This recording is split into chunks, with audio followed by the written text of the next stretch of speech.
onorat să fiu în fața colegilor din cele două partide, primarilor și celorlalți oameni care astăzi au venit la această întâlnire. Două, trei cuvinte am să spun doar și după aceea, dacă doriți să puneți întrebări, bine, dacă nu, vă retrag, vreți să spun că vreți. Am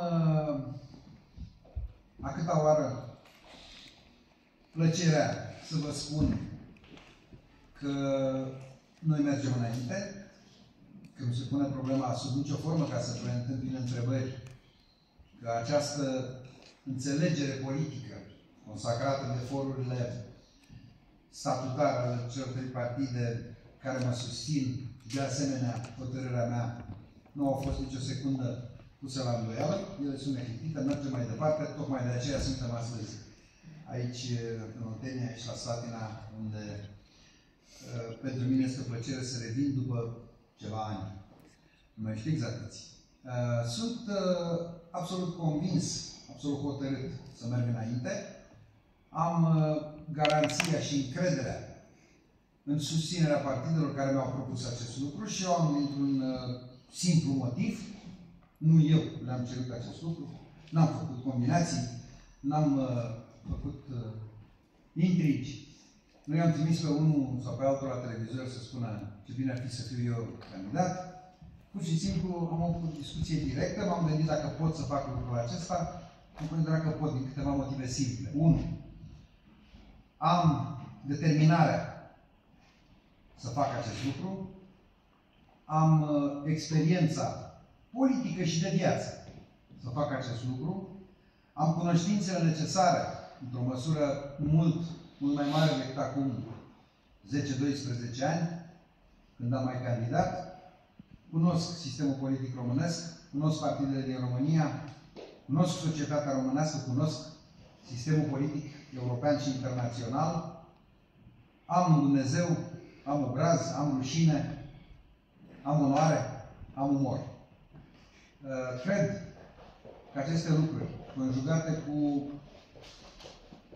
un fel de empatie, pe care am avut-o totdeauna, candidat sau nu, politician sau nu, președinte sau nu, față de oamenii din țara asta, oamenii obișnuiți, așa cum am fost și încă sunt și eu de bună vreme, toate lucrurile acestea, toate ingredientele acestea pot face, pot da unui om șansa să fie un președinte altfel decât au fost până acum președinții României, cu bunele și cu relele lor. Niciunul dintre președinții României, de la Ion Iliescu și până la Claus Iohannis, incluzându-i pe amândoi, nu a avut un mandat numai cu lucruri rele, deși și aceștia, și Emil Constantinescu, ca și Traian Băsescu, au fost pe drept puternic criticați. Niciunul n-a avut numai bune, niciunul n-a avut numai rele. Ceea ce n-au avut suficient niciunul dintre ei și îmi propun, dacă voi ieși președinte, este să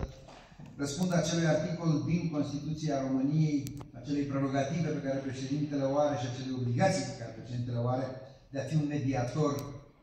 nu doar între instituțiile și puterile statului, ci și între stat și societate, între stat și cetățeni. Pentru că dacă noi suntem astăzi în fața unei situații destul de dificile din punct de vedere electoral, în situația în care suntem nu doar din cauza propagandei duse intens chiar din afara acestei țări, ani de zile, împotriva Occidentului, împotriva Europei, împotriva Statelor Unite, împotriva democrației, nu doar din cauza că au crescut un tonus extremist în anumite zone ale societății românești, ci mai ales pentru că un număr mare de cetățeni se simt frustrați de raporturile lor cu statul, cu instituțiile statului, cu reprezentanții lor în frunte cu președintele. Acestea fiind spuse, încă o dată, repet, sunt mulțumit să fiu la Slatina, sunt aducător de pace, și ține pe toți trei. E o imagine simbolică, fără îndoială că cele două partide, aici, ca și în alte părți, ca și peste tot, sunt două partide, prin istoria lor și prin logica democrației.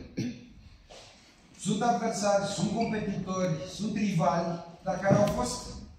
de multe ori și sunt și azi obligați de responsabilitatea lor față de această națiune și față de alegătorii din România să și conlucreze. au conlucrat în multe guverne. Ne aducem aminte de